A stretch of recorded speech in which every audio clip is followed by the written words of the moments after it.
बच्चों, स्वागत है आपका हमारे इस YouTube channel UP physics 12th में।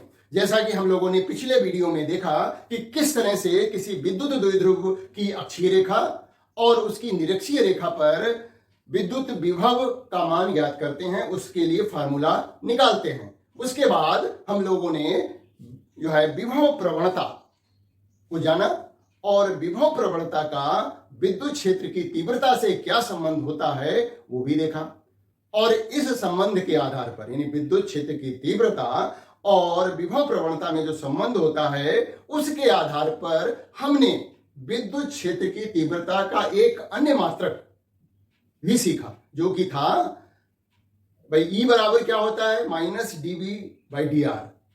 तो ऊपर विभवांतर है, नीचे दूरी है, तो वोल्ट पर मीटर विद्युत क्षेत्र की तीव्रता का एक मात्रक जो है वोल्ट पर मीटर भी होता है, जो कि हम लोगों ने जाना। और आज हम उससे आगे कुछ और इंपॉर्टेंट टॉपिक डिस्कस करेंगे। देखिए, वो तो इंपॉर्टेंट था ही था, देखिए, और ये जो हैं टॉपिक जो आज डिस्कस करने वाले हैं ये भी काफी इंपॉर्टेंट है। इंपॉर्टेंट का मतलब ये होता है कि प्रश्न यहां से पूछे जाते हैं परीक्षा में, तो इसलिए जो है हम उन चीजों को पॉइंट आउट करते चल रहे हैं जो कि इंपॉर्टेंट है, अर्थात वो परीक्षा में पूछे जाने वाले टॉपिक हैं। तो आज का जो टॉपिक है वो है समविभव पृष्ठ से संबंधित और विभिन्न जो आवेश वितरण के कारण समविभव पृष्ठ कैसे बनते हैं उसको भी जानेंगे चित्र द्वारा।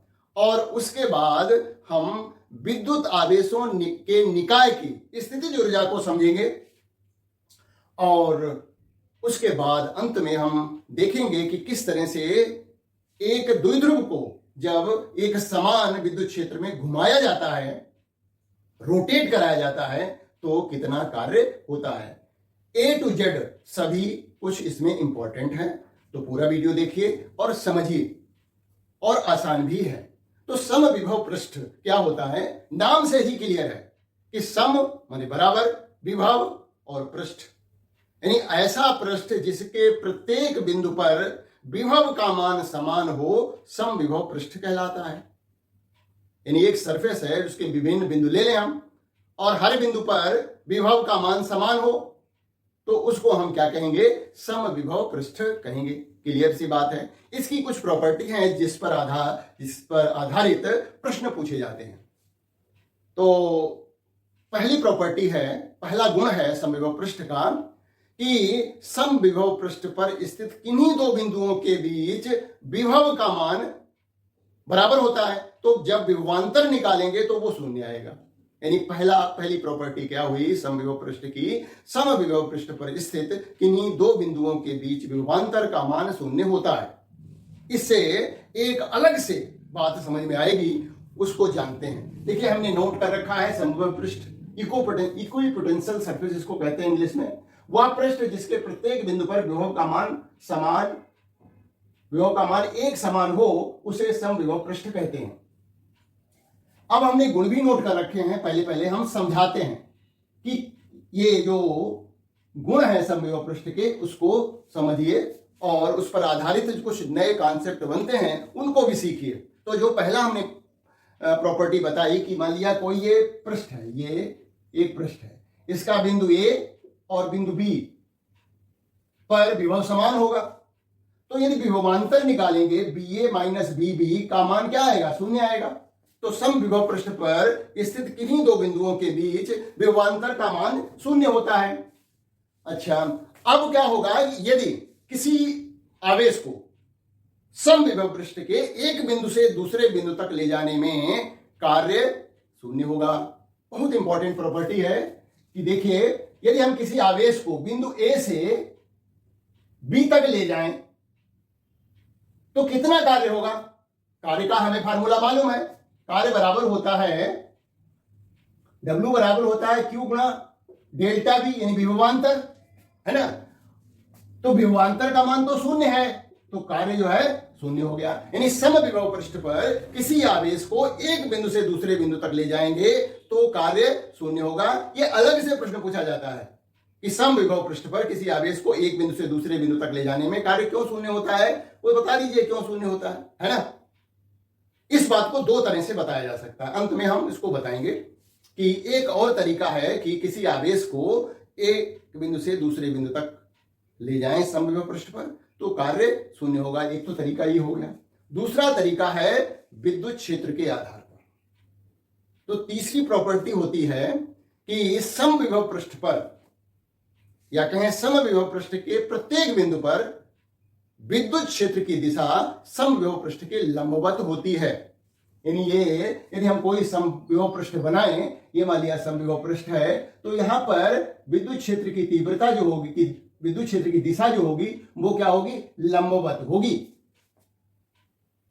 तो कोई आवेश मान लिया बिंदु ए से बी तक ले जाएंगे, ये बिंदु ए है, ये बी है, क्यों आवेश को ले गए। तो ये एक तो ये कारण है कि यदि आवेश को ए बिंदु से बी बिंदु तक ले जाएंगे तो कार्य शून्य होगा। क्यों शून्य होगा, क्योंकि ए और बी के बीच विभवांतर शून्य है और कार्य बराबर होता है Q गुणा डेल्टा वी। तो इस तरह से कार्य शून्य हो गया। दूसरा कारण समझिए शून्य क्यों होता है। ये विद्युत क्षेत्र की दिशा समविभव पृष्ठ के प्रत्येक बिंदु पर विद्युत क्षेत्र की दिशा जो होती है वो पृष्ठ के लंबवत होती है। अर्थात कोई भी आवेश यदि हम ले जा रहे हैं बिंदु ए से बी, तो उस पर जो बल की दिशा होगी वो ये होगी। बल जो है ऊपर की ओर लगेगा, क्योंकि बल किधर लगता है, विद्युत धनात्मक आवेश यदि ले जा रहे हैं तो विद्युत क्षेत्र की दिशा में ही बल लगेगा, क्यू ही होगा। विस्थापन मान लिया x हुआ मैंने, ए से बी की दूरी x है, तो कार्य बराबर हम लोगों ने 11th में सीखा था, कार्य बराबर होता है बल गुणा विस्थापन। तो कार्य W बराबर F इंटू एक्स हो जाएगा। F का मान तो Q ही होगा और x का मान F डॉट x होता है। तो x और ये हो जाएगा cos, और यहां पर बल जो लग रहा है वो 90 डिग्री पे लग रहा है और cos 90 का मान शून्य होता है ना। यानी बल की दिशा जो है विस्थापन के लंबवत है, इसलिए जो है किसी आवेश को एक बिंदु से दूसरे बिंदु तक समविभव पृष्ठ पर ले जाने के समय कार्य जो होगा वो शून्य होगा। दो तरह से बताया जा सकता है, एक तो विभवांतर के आधार पर, दूसरा विद्युत क्षेत्र की दिशा के आधार पर। क्योंकि विद्युत क्षेत्र की दिशा जो होती है वो समविभव पृष्ठ के लंबवत होती है। तो यदि हम आवेश को एक बिंदु से दूसरे बिंदु तक ले जाएंगे तो विस्थापन जो होगा वो लगने वाले बल के लंबवत होगा। यानी cos 90 टर्म आएगा, जिसके कारण जो है किया गया कार्य जो है वो शून्य हो जाएगा। और हम इसको अलग से इसको याद रखें, क्योंकि प्रश्न भी अलग से एक्सप्लेन करने को आता है। तो विद्युत बल रेखाएं समविभव पृष्ठ के लंबवत होती हैं। पृष्ठ पर स्थित किन्हीं दो बिंदुओं के बीच विभवांतर शून्य होता है। समविभव पृष्ठ पर किसी आवेश को एक बिंदु से दूसरे बिंदु तक ले जाने में किया गया कार्य शून्य होता है। मैंने दो तरह से एक्सप्लेन कर दिया। तीसरी प्रॉपर्टी भी डिस्कस हो गई है। चौथी, दो समविभव पृष्ठ एक दूसरे को नहीं काटते। जैसे दो विद्युत बल रेखाएं एक दूसरे को नहीं काटती, उसी तरह से दो समविभव पृष्ठ भी एक दूसरे को प्रतिच्छेद नहीं करते हैं। यदि मान लिया करते हैं तो वही सिचुएशन हो जाएगी कि कटान बिंदु पर विद्युत क्षेत्र की दो दिशाएं हो जाएंगी, क्योंकि दोनों समविभव पृष्ठों पर हम लंब डालेंगे और लंबवत दिशा में ही जो है विद्युत क्षेत्र की दिशा होगी। अर्थात उस कटान बिंदु पर विद्युत क्षेत्र की दो दिशाएं होंगी। तो किसी एक बिंदु पर विद्युत क्षेत्र की दो दिशाएं संभव नहीं है, इसलिए कोई भी दो समविभव पृष्ठ एक दूसरे को काट नहीं सकते। अगला गुण है कि कोई आवेशित चालक है। यदि कोई चालक यानी कंडक्टर, धातुएं यदि आवेशित हैं, तो आवेशित चालक वस्तु का जो पृष्ठ होता है वो समविभव पृष्ठ की तरह व्यवहार करता है। अर्थात आवेशित चालक का जो पृष्ठ होता है, सरफेस होता है, वो समविभव पृष्ठ होता है। यानी उसके हर एक बिंदु पर, पृष्ठ के हर एक बिंदु पर विभव का मान समान होता है। तो आवेशित चालक की सतह समविभव पृष्ठ होती है। तो ये जो है प्रॉपर्टी है, इन पर अलग से प्रश्न पूछा जाता है। अब यही पूछ दिया जाए, विद्युत बल रेखाएं समविभव पृष्ठ के लंबवत होती हैं, कारण बताओ। तो क्या बताओगे?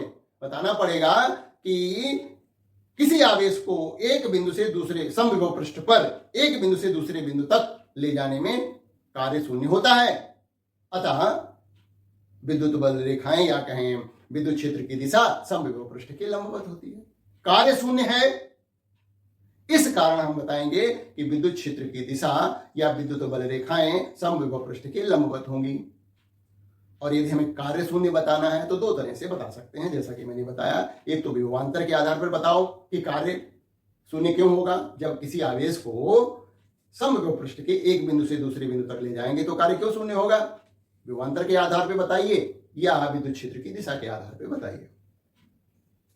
अब हम आगे बढ़ते हैं और देखते हैं कि विभिन्न आवेशों के वितरण के कारण समविभव पृष्ठ कैसे बनते हैं। देखिए, हमने ऑलरेडी चित्र बना रखे हैं समय बचाने के लिए। और देखिए, ये पहला है बिंदु आवेश। बिंदु आवेश जो है कि सभी दिशाओं में, भाई चारों तरफ सभी दिशाओं में, ऊपर नीचे दाएं बाएं हैं, सब जगह विद्युत बल रेखाएं फैलती हैं। तो उस आवेश को केंद्र मान करके यदि हम गोले खींचें, अलग अलग त्रिज्या के गोले खींचें, तो वो गोलों का तल जो होगा वो समविभव पृष्ठ कहलाएगा। तो जो हमने डॉटेड लाइन से खींच रखा है, ये क्या है, समविभव पृष्ठ है। जो डॉटेड लाइन खींच रखी है, गोले जो खींच रखे हैं हमने, ये समविभव पृष्ठ हैं। क्योंकि इस आवेश से, इस बिंदु आवेश से हर एक गोले की त्रिज्या एक निर्धारित है। तो त्रिज्या के आधार पर विभव का मान v बराबर हो जाएगा 1/4 पाई एप्सिलॉन नॉट, है ना, q बटे r। r का मान बदलता जाएगा तो विभव का मान भी बदलता चला जाएगा। और ये जो तीर बना रखे हैं, ये क्या है, ये विद्युत बल रेखाओं को प्रदर्शित करता है। तो ये विद्युत बल रेखाएं जो हमने तीरों से प्रदर्शित कर रखी हैं, ये क्या हैं, विद्युत बल रेखाएं हैं जो कि समविभव पृष्ठ के लंबवत है। यदि आवेश संधारित्र है तो उसके प्लेटों के बीच जो है विद्युत क्षेत्र समान होता है। और यदि हम ये डॉटेड लाइन जो खींच रखी हैं, ये क्या हैं, समविभव पृष्ठ हैं। इसी आवेशित संधारित्र के प्लेटों के बीच समविभव पृष्ठ ये हमने खींच रखे हैं। अच्छा, यदि वो रेखीय आवेश है, इस चित्र बनाने को आते हैं परीक्षा में, रेखीय आवेश है मतलब ये एक रेखा है जो कि आवेशित है, तार है ना, इसके कारण जो विभव समविभव पृष्ठ उत्पन्न होगा वो किसी बेलन का के जो वक्रीय पृष्ठ होंगे, वक्रीय पृष्ठ, वो समविभव पृष्ठ की तरह व्यवहार करेंगे। तो यहां पर इस तार को जो कि आवेशित है उसको इस बेलन के अक्ष पर रखें। तो बेलन का जो वक्रीय पृष्ठ होगा, त्रिज्या बदलते जाइए, है ना, त्रिज्या हम और भी ले सकते हैं, है ना। तो ये एक दूसरा समविभव पृष्ठ ये हो जाएगा। तो इस तरह से जो बेलन बनेंगे जिसके अक्ष पर जो है वो आवेशित तार होगा, उसको अक्ष पर रखते हुए हम बेलनाकार तल बनाएं तो बेलन का वक्रीय पृष्ठ जो होगा वही समविभव पृष्ठ की तरह व्यवहार करेगा। और ये जो मैंने तीर बना रखे हैं ये विद्युत बल रेखाएं हैं। अगला देखिए, अगला जो है चित्र हमने बना रखा है वो है समान प्रकृति के आवेश जिनकी मात्रा समान हो, यानी ये प्लस क्यू है, ये भी प्लस क्यू है। तो इसके कारण जो समविभव पृष्ठ बनेंगे, अभी देखिए हमने बिंदु आवेश के कारण देखा था। बिंदु आवेश के कारण हमने क्या था कि जो गोले, विभिन्न गोले बनेंगे, उस आवेश को केंद्र में रखते हुए विभिन्न गोले बनाते चले जाइए तो वो समविभव पृष्ठ होगा उन गोलों का तल। तो यहां पर थोड़ा अंतर है। देखिए, दो समान आवेश रखे हुए हैं, दोनों की प्रकृति कैसी है, धनात्मक है। पहला गोला बनाया हमने, अब दूसरा गोला भी समविभव पृष्ठ की तरह बनेगा। वो क्या होगा, देखिए जो समान आवेश हैं उनके बीच एक गोले से दूसरे गोले की दूरी जो है ज्यादा है। ये दूरी देखिए ज्यादा है, ये वाली दूरी कम है। ये क्या है, ये समान आवेशों के कारण जो डॉटेड लाइन द्वारा हमने समविभव पृष्ठ बना रखे हैं उसको हमें देखना है। अच्छा, दूसरा आवेश है वो भी, उसमें भी ऐसा ही है। देखिए ये है, इधर गोला एक बनाया, दूसरा जो गोला बनाएंगे समविभव पृष्ठ के लिए वो ये वाला गैप, इधर वाला गैप जो है अधिक होना चाहिए। इधर उसके बाहर की तरफ जो गोलों के तलों के बीच में गैप है वो कम है, ये कम है, ये ज्यादा है। ठीक इससे विपरीत उल्टा हमें मिलेगा, विपरीत प्रकृति के आवेश रखे जाएं और मात्रा समान हो, यानी ये प्लस क्यू है, ये माइनस क्यू है। अच्छा, ये जो हमने तीर द्वारा बना रखे हैं तो ये क्या है, विद्युत बल रेखा है, बताने की बार बार जरूरत नहीं है। ठीक, ये प्लस क्यू है, ये माइनस क्यू है। विभव की आवेश की मात्रा समान है, लेकिन प्रकृति आवेशों की विपरीत है, एक प्लस है एक माइनस है। यहां पर भी हमने जो डॉटेड लाइन से गोले बना रखे हैं, लेकिन एक अंतर है पहले के गोलों में और इनमें। देखिए, इन दोनों आवेशों के बीच, एक गोले के तल से दूसरे गोले के तल के बीच गैप कम है, इधर ज्यादा है, यानी आवेशों के बाहर की ओर गैप ज्यादा है। इधर भी वैसा ही है। देखिए, ये गैप कम है, ये वाला गैप ज्यादा है। ये क्यों होता है? ये विद्युत क्षेत्र की तीव्रता के कारण होता है ना। यहां पर विद्युत क्षेत्र की तीव्रता जो है, यदि निकालें हम इन दोनों आवेशों के कारण, तो क्या होगी कि अधिक होगी बाहर के तुलना में। ठीक है, इधर विद्युत क्षेत्र की तीव्रता, इसके कारण विद्युत क्षेत्र की तीव्रता की दिशा देखें, वो ये हो जाएगी, है ना, और इसके कारण भी ये होगी। तो दोनों यहां पर आवेशों के कारण विद्युत क्षेत्र की तीव्रता निकालेंगे, परिणामी मान, तो दोनों जुड़ करके निकलेंगी। मतलब इन दोनों आवेशों के बीच विद्युत क्षेत्र की तीव्रता अधिक है यहां पर इन दोनों आवेशों के कारण विद्युत क्षेत्र की तीव्रता की तुलना में, क्योंकि यहां पर क्या है, विद्युत क्षेत्र की तीव्रताएं घट जा रही हैं। देखिए, इस आवेश के कारण विद्युत क्षेत्र की तीव्रता ये हो गई, इस आवेश के कारण विद्युत क्षेत्र की तीव्रता ये हो गई, दोनों एक दूसरे के विपरीत हो गई, तो घट जाएंगी। परिणामी मान निकालेंगे तो विद्युत क्षेत्र का परिणामी मान एक दूसरे के अंतर के बराबर होगा। यहां परिणामी मान योग के बराबर है, इसलिए यहां पर समविभव पृष्ठ आपस में घने हैं, पास पास हैं, और बाहर की तरफ उल्टा होगा। यहां पर परिणामी विद्युत क्षेत्र की तीव्रता एक दूसरे को घटा करके प्राप्त होगी। अब हम आगे बात करते हैं, ये चित्र बनाने को आते हैं, इसको समझ लीजिए। और अब हम अपना अगला टॉपिक पढ़ते हैं, वो है आवेशों के निकाय की स्थितिज ऊर्जा। आवेशों के निकाय की स्थितिज ऊर्जा। हम स्थितिज ऊर्जा से सभी लोग परिचित हैं। जैसे गुरुत्वीय स्थितिज ऊर्जा क्या होती है?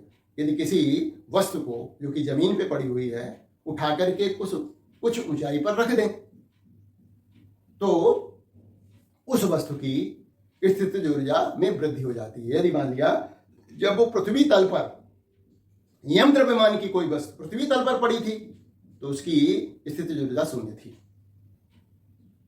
अब यदि उसको h ऊंचाई पर ले जाएं तो उसकी स्थितिज ऊर्जा mgh हो जाती है। ये हम लोगों ने 11th में समझा था कि यानी वस्तु को h ऊंचाई तक ले जाने में जो कार्य होता है, वही कार्य उस वस्तु में स्थितिज ऊर्जा के रूप में संचित हो जाता है। ठीक वैसा ही यहां पर भी है, यहां पर भी कार्य होगा। आवेशों का निकाय है, एक आवेश नहीं है, कई एक आवेश है। ठीक है।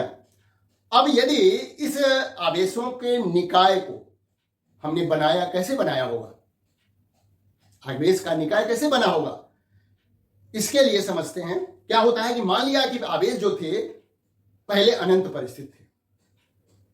अब यदि हम इन अनंत पर स्थित आवेशों को इस निकाय की मौजूदा स्थिति में लाने पर जो कार्य किया जाएगा, वही उस निकाय की स्थितिज ऊर्जा होगी। यानी अनंत पर स्थित आवेशों को निकाय के बनाने में, निकाय की रचना करने में जो कार्य होता है, वही कार्य उस निकाय में स्थितिज ऊर्जा के रूप में संचित हो जाता है। तो अब इसको हम जब फार्मूला निकालेंगे ना, तो और क्लियर हो जाएगा। लिख रखा है हमने, बिंदु आवेशों के निकाय की स्थितिज ऊर्जा उस कार्य के बराबर होती है जो उन आवेशों को अनंत से उनकी स्थितियों तक लाने में, स्थितियों तक लाकर निकाय की रचना करने में किया जाता है। यानी अनंत से आवेशों को लाना है और उस निकाय की रचना करनी है। तो जब अनंत से आवेशों को 1 बाई 1 करके लाएंगे तो कार्य होगा, और वही कार्य जो है उस निकाय में स्थितिज ऊर्जा के रूप में संचित हो जाएगा। ये बात अभी और क्लियर हो जाएगी जब हम दो बिंदु आवेशों की स्थितिज ऊर्जा को निकालेंगे। अगला हमारा टॉपिक है वही कि किन्हीं दो बिंदु आवेशों की स्थितिज ऊर्जा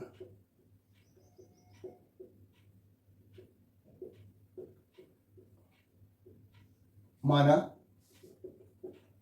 दो बिंदु आवेश Q1 तथा Q2 अनंत पर स्थित हैं,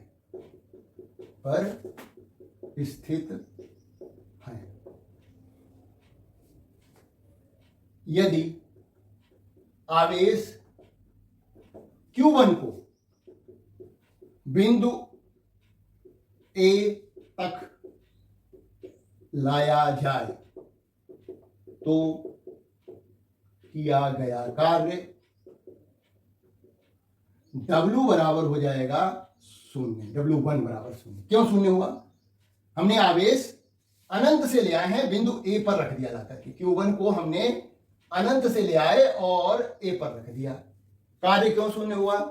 क्योंकि बिंदु A जो है वो किसी विद्युत क्षेत्र में स्थित नहीं है। यदि विद्युत क्षेत्र में स्थित होता तो कार्य होता।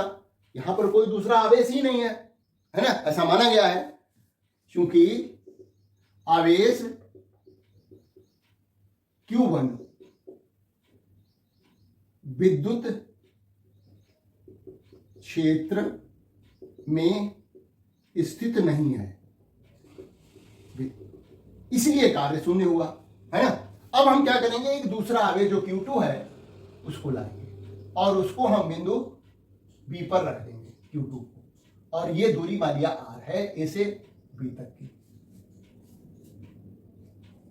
अब आवेश Q2 को बिंदु B तक लाने में किया गया कार्य, देखिएगा अब की बार कार्य शून्य नहीं होगा, क्योंकि अब जो बिंदु जो B है वो Q1 आवेश के विद्युत क्षेत्र में स्थित है। B बिंदु जो है वो आवेश Q1 जो पहले लाया गया था उसके विद्युत क्षेत्र में स्थित है, और बिंदु B जो है वो R दूरी पर है। तो कार्य जब हम निकालते हैं तो विभव के आधार पे निकालते हैं, है ना। तो किया गया कार्य बराबर W2 बराबर हो जाएगा Q2 गुणा आवेश Q1 के कारण बिंदु B पर विभव, ठीक है। तो W2 बराबर हो जाएगा Q2 गुणा 1/4 पाई एप्सिलॉन नॉट Q1 बटे R। तो W2 बराबर हो गया Q1 Q2 बटे 4 पाई एप्सिलॉन नॉट R, ये हो गया W। अतः आवेशों के निकाय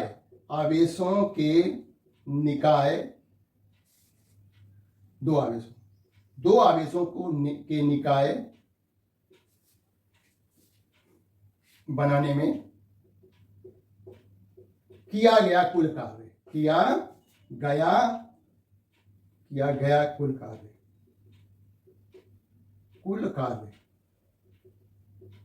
W बराबर हो गया W1 प्लस W2। W1 तो शून्य है, W2 इतना है, और यही जो कुल कार्य आएगा वही इस दो बिंदु आवेशों की स्थितिज ऊर्जा के बराबर हो जाएगा। तो W बराबर हो गया शून्य प्लस Q1 Q2 बटे 4 पाई एप्सिलॉन नॉट R। तो W का मान इतना हो गया, यानी दो आवेशों के निकाय को बनाने में इतना कार्य करना पड़ा।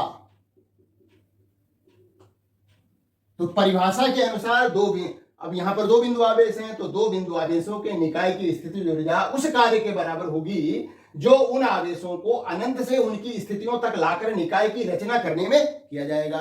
तो रचना करने में, दो आवेशों के निकाय की रचना करने में कितना कार्य किया, इतना कार्य किया, तो यही स्थितिज ऊर्जा हो गई। तो दो बिंदु आवेशों के निकाय की स्थितिज ऊर्जा जो है का सूत्र हमें प्राप्त हो गया। दो आवेशों के निकाय की स्थितिज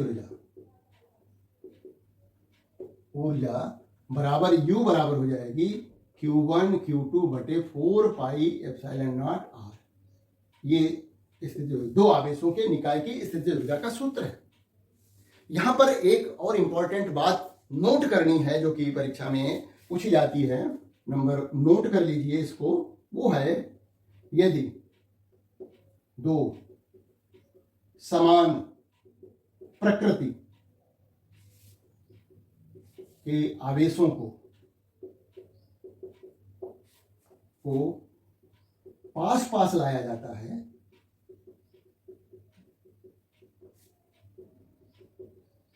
तो उनकी स्थितिज ऊर्जा में वृद्धि होती है। क्यों वृद्धि होती है? क्योंकि यदि दो समान प्रकृति के आवेश हैं, मान लिया दोनों धनात्मक है दोनों ऋणात्मक है, यदि उनको हम पास पास लाएंगे तो हमें क्या करना पड़ेगा? प्रतिकर्षण, क्योंकि समान प्रकार के आवेशों में प्रतिकर्षण लगेगा, प्रतिकर्षण के विरुद्ध हमें कार्य करना पड़ेगा। इसलिए जो है यदि दो समान प्रकृति के आवेश पास पास लाए जाएंगे, उनके बीच की दूरी कम की जाएगी तो उनकी स्थितिज ऊर्जा बढ़ जाएगी, उस निकाय की स्थितिज ऊर्जा बढ़ जाएगी। अच्छा, इसका विपरीत क्या होगा? यदि दो असमान प्रकृति के आवेशों को पास पास लाया जाए तो उनकी स्थितिज ऊर्जा घट जाएगी। अब क्या होगा? यदि एक धनात्मक आवेश है दूसरा ऋणात्मक आवेश है, अब हम यदि इनको पास लाते हैं तो वो हमें कुछ करना नहीं पड़ रहा और हमें उनको रोकना पड़ेगा, क्योंकि वो खुद पास पास आएंगे। विपरीत प्रकार के आवेशों में आकर्षण होगा, वो खुद आएंगे अपने पास, हमें रोकना पड़ेगा, तो हमें कार्य प्राप्त होगा, हमें करना नहीं पड़ेगा, कार्य प्राप्त होगा। अर्थात ऐसा निकाय जो विपरीत आवेशों से मिलकर के बना है और उन आवेशों को यदि हम बीच की दूरी, उन आवेशों के बीच की दूरी को घटा दें तो क्या होगा? पहले की अपेक्षा अब उनकी स्थितिज ऊर्जा में कमी आ जाएगी। पहले स्थितिज ऊर्जा अधिक रही होगी जब वो दूर थे, अब जब पास में कर देंगे तो दो विपरीत आवेशों की स्थितिज ऊर्जा घट जाएगी, है ना। ऊर्जा ज्ञात करते समय हम आवेशों को के चिन्हों का मान रखेंगे, क्योंकि ये कोई सदिश राशि तो है नहीं। यहां पर हम मान जो रखेंगे वो चिन्ह सहित रखेंगे, चिन्ह सहित मान रखे जाते हैं। ये भी बहुत इंपॉर्टेंट बात है, चिन्ह सहित मान रखे जाएंगे। यदि हमें मान लिया कोई परीक्षा में न्यूमेरिकल आता है, अंकित प्रश्न आता है, तो चिन्ह सहित मान रखेंगे Q1 Q2 के, और उस आधार पर हमें रिजल्ट या तो धनात्मक मिलेगा या ऋणात्मक मिलेगा, है ना। कई बार क्या होता है कि आवेश पहले इतनी दूरी पे थे, अब उनके बीच की दूरी कम कर दी गई, तो स्थितिज ऊर्जा में कितना परिवर्तन हुआ निकालने को परीक्षा में आता है। बहुत सीधी सी बात है, पहले जो दूरी थी उसके आधार पर स्थितिज ऊर्जा निकाल लीजिए फार्मूला लगा करके, और फिर बाद में जब दूरी कम कर दी गई है तो उस आधार पर स्थितिज ऊर्जा निकाल लीजिए और दोनों को घटा दीजिए, तो स्थितिज ऊर्जा में परिवर्तन पता लग जाएगा। बहुत इंपॉर्टेंट प्रश्न है इस तरह का, है ना। अब हम बात करेंगे यदि आवेश 3 हो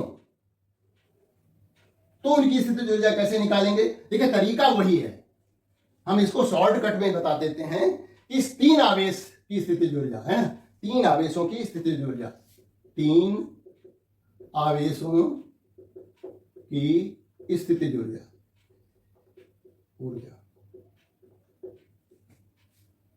एक आवेश को हम लाएंगे, पहले बिंदु ए पर रखेंगे, कोई कार्य नहीं होगा। शॉर्टकट में बता रहे हैं W1 शून्य हो जाएगा जब Q1 आवेश को लाएंगे बिंदु ए तक, क्योंकि यहां पर कोई विद्युत क्षेत्र नहीं है। अब दूसरा आवेश लाएंगे बी बिंदु पर, ये दूरी जो है R12 हम ले लेते हैं इसको, बिंदु Q2 आवेश लाएंगे तो कार्य होगा। W2 बराबर कितना हो जाएगा?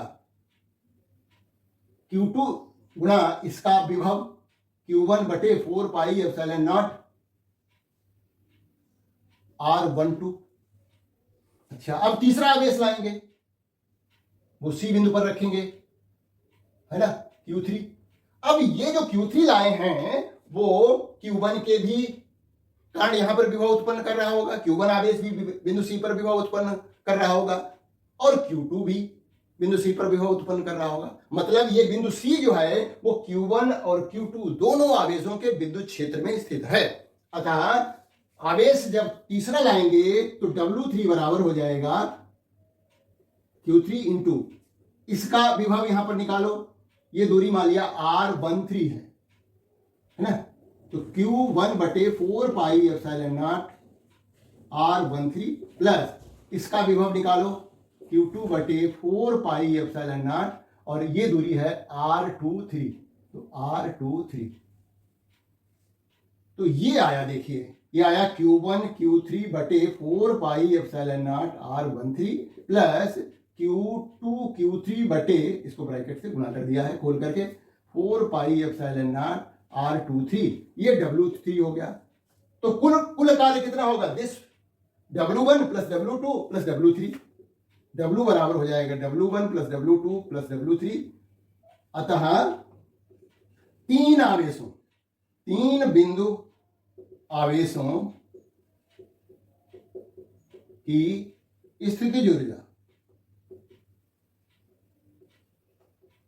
बराबर हो जाएगा, U बराबर हो जाएगा, W1 का मान तो 0 है, W2 इतना है, वो क्या है Q1 Q2 बटे 4 pi epsilon not R12 plus W3 कितना है, ये है Q1 Q3 बटे 4 pi epsilon not R13 plus Q2 Q3 बटे 4 पाई एप्सिलॉन नॉट R23, ये 1 2 2 3 1 3 ये आवेशों के बीच की दूरियां हैं। तो ये देखिए, एक बार Q1 Q2 लेना है, दूरी Q1 Q2 के बीच की हो जाएगी, फिर दूसरी बार Q1 और Q3 लेना है, दूरी Q1 और Q3 के बीच की हो जाएगी, और फिर तीसरी बार में Q2 और Q3 आवेश लेना है और दूरी हो जाएगी आवेश Q2 और Q3 के बीच की। तो ये जो है तीन आवेशों के कारण बने निकाय की स्थितिज ऊर्जा का फार्मूला है। बहुत आसान है और इस पर भी प्रश्न पूछा जा सकता है, 2 पर पूछा जाएगा या 3 पे पूछा जाएगा, इससे ज्यादा पे तो नहीं पूछा जाएगा, है ना। अब हम अगले टॉपिक की तरफ बढ़ते हैं और बात करते हैं, ये भी बहुत ही इंपॉर्टेंट टॉपिक है, बहुत ही वेरी इंपॉर्टेंट, क्या कहें मोस्ट इंपॉर्टेंट टॉपिक है। क्या, एक समान विद्युत क्षेत्र में विद्युत द्विध्रुव को घुमाने में किया गया कार्य, एक समान विद्युत क्षेत्र में किसी विद्युत द्विध्रुव को घुमाने में किया गया कार्य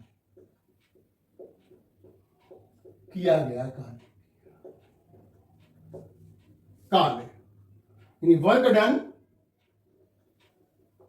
इन रोटेटिंग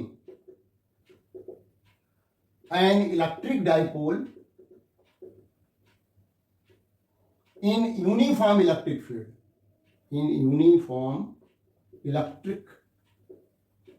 field, ये है, चित्र से समझिए। ये मान लिया हमारी एक समान विद्युत क्षेत्र को मैंने बनाया, ये E है, और यहां पर कोई द्विध्रुव को हमने रख दिया, ये पहले से कोणीय स्थिति थीटा पे रखा हुआ है,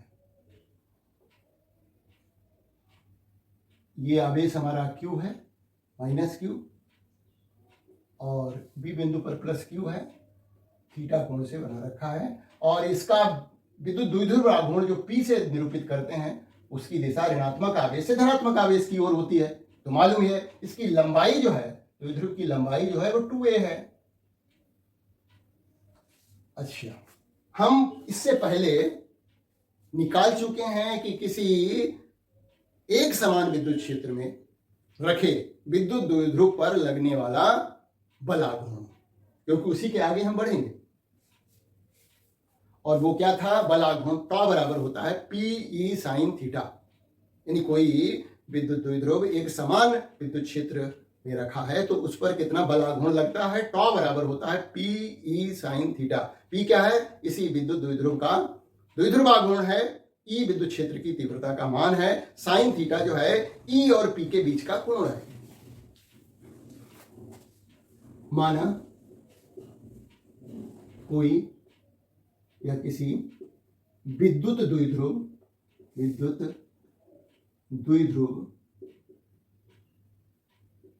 जिसका द्विध्रुव आघूर्ण P है, हालांकि ये सदिश राशि होती है, इसे एक समान विद्युत क्षेत्र E में कोणीय स्थित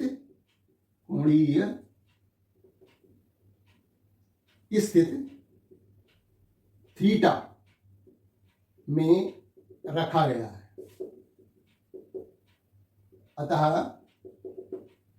द्विध्रुव पर लगने वाला बल आघूर्ण, इतना हमें अपने आप लिखना पड़ेगा। टॉ बराबर होता है पी ई साइन थीटा। अब यदि द्विध्रुव को अति सूक्ष्म कोण डी थीटा से विस्थापित किया जाए, विस्थापित करने पर स्थापित किया जाए तो कार्य कितना होगा, कार्य डी, सूक्ष्म विस्थापन हो रहा है तो सूक्ष्म कार्य भी होगा, तो इसको हम डी डब्ल्यू लिखते हैं, बराबर होता है टॉ इंटू डी थीटा। टॉर्क है ना, बलाघूर्ण गुणा कोणीय विस्थापन कार्य। जैसे वहां पर हमारा कार्य बराबर बल गुणा विस्थापन होता है, घूर्णन के केस में जब वस्तु को घुमाया जा रहा होता है तो वहां पर कार्य जो है बल की बजाय हम क्या लेते हैं, बल आघूर्ण गुणा कोणीय विस्थापन। यहाँ कोणीय विस्थापन होगा, बल की जगह बल आघूर्ण लगेगा, है ना। सामान्य रूप से जब कार्य होता है तो बल गुणा विस्थापन होता है, और यदि घूर्णन हो रहा है, घुमाया जा रहा है, तो कार्य बराबर होता है बल आघूर्ण गुणा कोणीय विस्थापन। बल आघूर्ण का मान ये है PE sine theta D theta. अब यदि मान लिया ये द्विध्रुव कोई कोणीय स्थिति θ1 से θ2 घुमाया जाए, है ना, ये मान लिया स्थिति θ1 हो और θ1 से θ2 में घुमा दिया जाएगा। हालांकि दिखाने की जरूरत नहीं है, हमें लिखना है यहां पर कि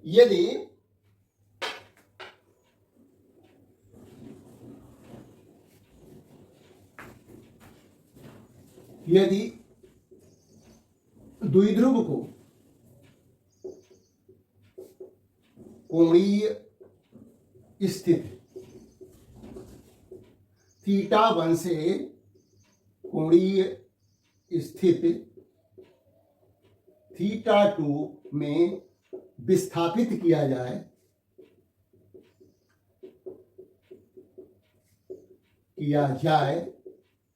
तो कार्य, अब हमें वो कार्य निकालना है तो हमें क्या करना पड़ेगा, इसका समाकलन करना पड़ेगा, है ना। तो समाकलन कर दीजिए डी डब्ल्यू, और जो कोणीय स्थिति है θ1 से θ2 वो क्या है, समाकलन की सीमाएं हैं θ1 से θ2 पीई sine theta into d theta, ये तो हो जाएगा डब्ल्यू। अब यहां पर पीई बाहर आ जाएगा और θ1 θ2 sine theta D theta.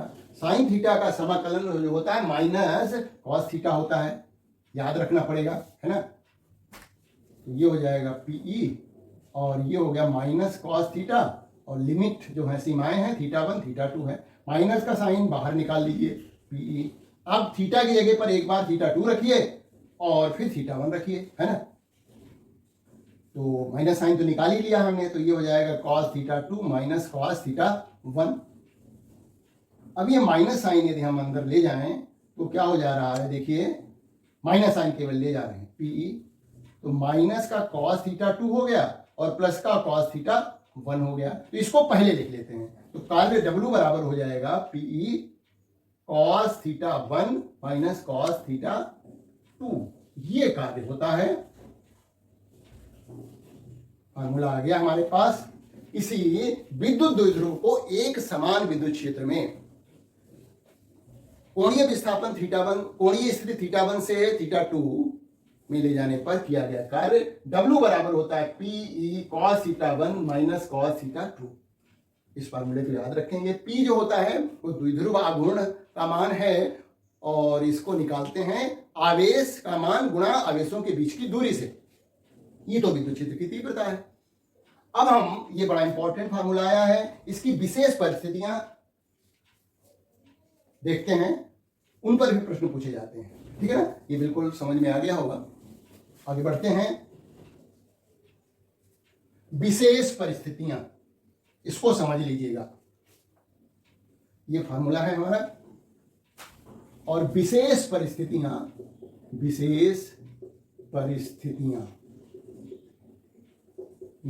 Number 1, यदि किसी द्विध्रुव को स्थायी साम्यावस्था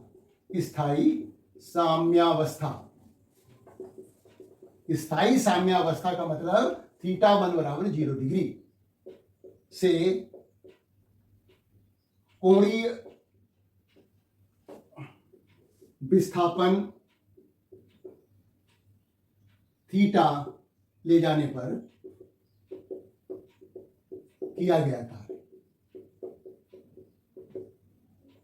मतलब कोई यदि विद्युत द्विध्रुव पहले कैसे रखा है, ऐसे रखा, देखिए ऐसे, माइनस क्यू इधर है प्लस क्यू इधर है, तो ये P है, P की दिशा है, ये E की दिशा, P और E समान दिशा में है, मतलब θ1 शून्य है। घुमा के इसको थीटा कोण पर ले जाया गया, तो उस स्थिति में कितना कार्य होगा, इस सूत्र का बार बार हम प्रयोग करेंगे। तो W बराबर हो जाएगा Pe cos θ1 का मान कितना है, 0 डिग्री है ना, 0 डिग्री लिख देंगे यहाँ पर, माइनस, और cos θ2 की जगह पर हम थीटा लिख देंगे। मतलब हमारा यहाँ पर क्या हो जाएगा, θ1 = 0 डिग्री होगा, θ2 बराबर हो जाएगा थीटा के। तो इस तरह से cos 0 डिग्री का मान 1 होता है, तो W बराबर हो जाएगा Pe 1 माइनस cos θ। इस सूत्र का भी काफी प्रयोग होता है। लेकिन यहां पर क्या है कि विद्युत द्विध्रुव पहले स्थायी साम्यावस्था में है। स्थायी साम्यावस्था का मतलब है P और E के बीच का कोण 0 है, जैसा कि मैंने चित्र में बना के दिखाया। नंबर 2, यदि द्विध्रुव को θ1 बराबर 0 डिग्री से θ2 बराबर 90 डिग्री से विस्थापित किया जाए,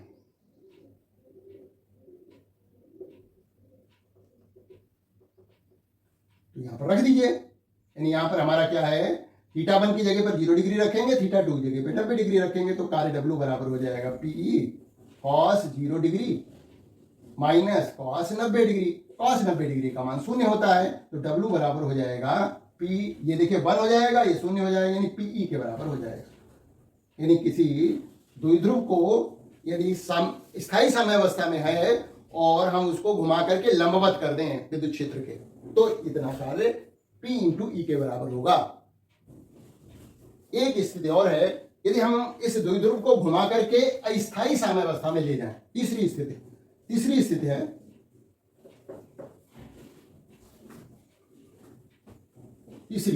यदि द्विध्रुव को θ1 बराबर 0 डिग्री से अस्थायी साम्यावस्था, अस्थायी साम्यावस्था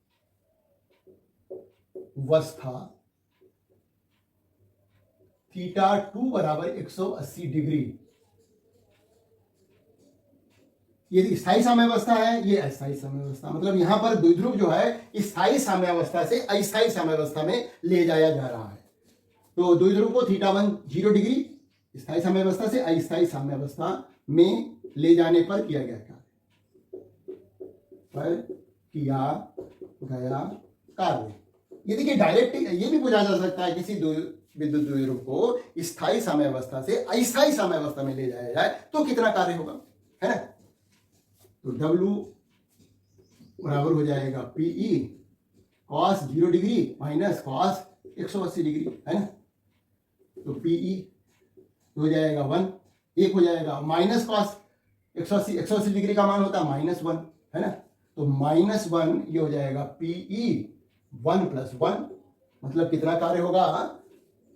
अब जो कार्य हो रहा है वो 2PE के बराबर हो रहा है। W बराबर हो जाएगा 2PE।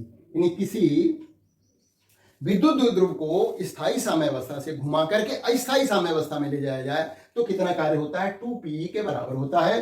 देखिए स्थायी साम्यावस्था में एक बार फिर बता दे रहा हूं, ये जो है स्थायी साम्यावस्था है, ठीक है।